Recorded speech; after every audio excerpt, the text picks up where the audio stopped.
Hi everyone, in front of me I've got Xiaomi 11T Pro, and let me share with you how to set camera timer on this device. So first of all, let's open the camera app and let's switch to the photo mode if you're not already on it. So now we can enter the settings, which are in the right upper corner, and now let's take a look at this option bar. On the second position we've got actually the timer, so we've got 4 different options from which we can choose. We can set 3, 5 or 10 seconds delay. Right now the timer is off because this clock icon is highlighted, let's say. So let me pick 10 seconds delay. Let's simply tap on it. Since it is highlighted, it means that it has been applied, so we can go back to the camera and tap on the shutter button, and as you can see, from now on your device will count down from 10, and after that time it will simply take a photo.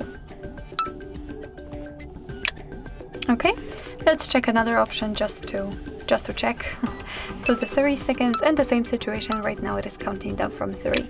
Of course, you can turn off the timer just by tapping on the clock icon, and from this moment your device will take photos right after touching the shutter button. So actually this is it. This is how to set camera timer in your Xiaomi 11T Pro. Thank you so much for watching. I hope that this video was helpful, and if it was, please hit the subscribe button and leave the thumbs up.